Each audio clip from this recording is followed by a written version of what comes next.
Assalamualaikum warahmatullahi wabarakatuh. Perkenalkan, kami dari kelompok 5 ingin membahas tentang ijtihad sebagai upaya menjaga relevansi ajaran Islam. Kami dari kelompok 5 yang beranggotakan Maira Rizkia Ramadhani, Najah Afan Syahputra, Naufal Yusufaudi, dan Widya Anggita. Pertama-tama, mari kita masuk ke dalam pengertian ijtihad. Secara etimologi atau bahasa, ijtihad berarti bersungguh-sungguh dalam mencurahkan pikiran. Dan menurut istilah, ijtihad adalah mencurahkan semua tenaga serta pikiran dan bersungguh-sungguh dalam menetapkan suatu hukum. Ijtihad sendiri dipandang sebagai sumber hukum Islam yang ketiga, setelah Al-Quran dan hadis. Ijtihad juga menjadi pemegang fungsi penting dalam penetapan hukum Islam. Orang yang melaksanakan ijtihad disebut dengan mujtahid, di mana orang tersebut adalah orang yang ahli tentang Al-Quran dan hadis. Selanjutnya, saya akan menjelaskan tentang fungsi ijtihad. Yang pertama, itu mendapatkan sebuah solusi hukum jika ada suatu masalah yang harus ditetapkan hukumnya, akan tetapi tidak ditemukan baik di Al-Quran ataupun hadis. Yang kedua, ijtihad berfungsi sebagai sumber hukum ketiga setelah Al-Quran dan hadis. Ijtihad tidak dapat dilakukan oleh sembarang orang, artinya hanya orang-orang tertentu saja yang memenuhi syarat khusus yang boleh berijtihad. Beberapa syarat tersebut diantaranya adalah: yang pertama, mempunyai pengetahuan yang luas dan mendalam.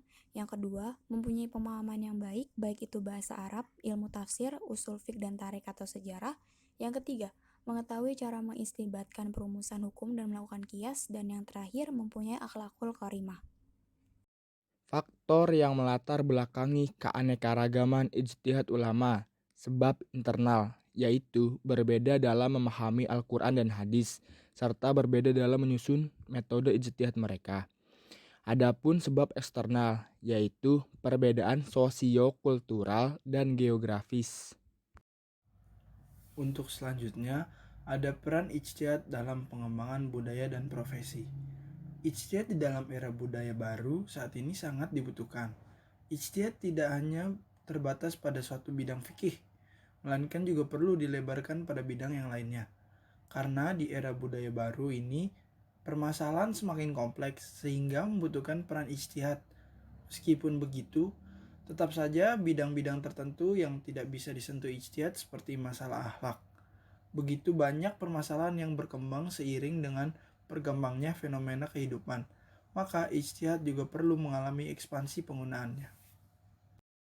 Selanjutnya ada praktek ketatanegaraan pada masa Nabi Muhammad SAW 11 Hijriah atau 632 Masehi.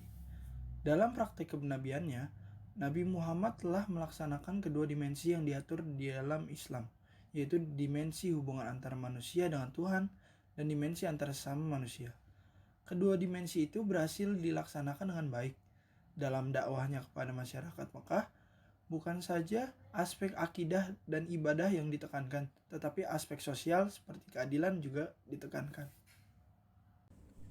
Di sini akan menjelaskan tentang nilai ijtihad dalam pendidikan. Dalam dunia pendidikan, sumbangan ijtihad ikut secara aktif menata sistem pendidikan yang dialogis.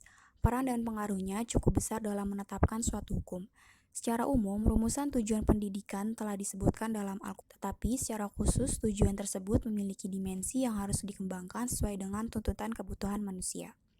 Untuk mencapai tujuan tersebut, diperlukan upaya yang maksimal dan sistematis dalam menyusun rumusan sistem pendidikan.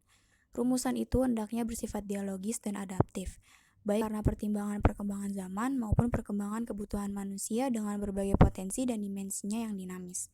Adapun ijtihad merupakan proses kerjasama yang padu. Dengan kepaduan tersebut, diharapkan lahir suatu sistem pendidikan yang utuh dan integral dalam bingkai keagamaan. Dengan demikian, akan diperoleh sistem pendidikan yang kondusif, baik bagi pengembangan kebudayaan manusia maupun sebagai peranti dalam mengantarkan peserta didik untuk dapat melaksanakan amanatnya. Apabila penjelasan di atas dicermati lebih lanjut, maka dapat terlihat dengan jelas bahwa eksistensi sumber pendidikan Islam baik Al-Quran, hadis maupun ijtihad merupakan suatu mata rantai yang saling berkaitan untuk mendapatkan suatu bentuk sistem pendidikan yang integral. Ini sebagai langkah lanjut untuk mempersiapkan manusia yang berkualitas, baik kualitas intelektual dan moral. Nilai ijtihad dalam keluarga. Situasi dan kondisi umat Islam sekarang ini sangatlah berbeda dengan kondisi pada zaman Nabi, sahabat, maupun pada masa imam mazhab terdahulu. Pada saat ini, dunia Islam sudah sangat tertinggal oleh dunia Barat.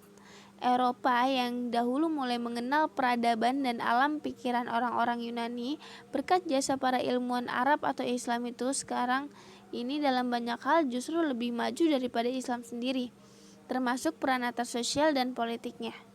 Bahkan dalam bidang hukum, sebagian besar dari negara-negara baru yang mulai bermuncul di dunia Islam sejak akhir Perang Dunia Kedua, termasuk Republik Indonesia, mengikuti Barat, baik hukum konstitusi, hukum perdata, dan pidana. Satu-satunya yang masih mengikuti ajaran Islam adalah hukum keluarga, seperti perkawinan atau perceraian, pembagian warisan, dan perwakafan. Itu pun dengan berbagai modifikasinya. Dengan kata lain, dunia barat yang dulu tertinggal oleh Islam itu sekarang sangat pesat dan saat ini sangat jauh di depan Islam. Hal tersebut dikarenakan negara-negara itu terus mencari dengan memanfaatkan akal yang merupakan pemberian Tuhan yang utama kepada umat manusia. Sementara itu, pengembangan intelektual dalam dunia Islam boleh dikatakan sudah sejak lama berhenti. Meskipun ungkapan pintu ijtihad telah tertutup, sudah amat jarang terdengar, tetapi para pemikir umat Islam sekarang tampaknya masih tetap jera dalam berani berpikir. Nilai ijtihad dalam pekerjaan. Dalam menyikapi persoalan seputar ijtihad kaitannya dengan hukum Islam saat ini, secara umum memandang bahwa ijtihad merupakan kebutuhan yang terus-menerus dan harus dilakukan sepanjang masa. Munculnya kehidupan senantiasa berubah dan berkembang. Munculnya persoalan-persoalan kontemporer seperti asuransi, transplantasi, cloning dalam bidang ilmu pengetahuan dan kedokteran merupakan bukti nyata dari persoalan umat Islam dewasa ini yang menuntut pemecahannya. Oleh karena itu, tidak ada pilihan lain kecuali dengan menempatkan ijtihad pada semangat awalnya yang tetap dinamis, tanpa memandang tingkatan ijtihad itu sendiri. Dengan adanya ijtihad di sini, persoalan di atas bisa ditelaah halal haramnya, apakah menyalahi aturan syariat atau tidak. Karena dengan ijtihad yang dilakukan para ulama yang mumtaz pada bidangnya, dapat menghasilkan sebuah keputusan yang tepat atas perkembangan persoalan di atas. Sekian, terima kasih dari kelompok 5. Apabila ada kata-kata yang salah dan ucapan yang tidak benar, kami mohon maaf. Wassalamualaikum warahmatullahi wabarakatuh.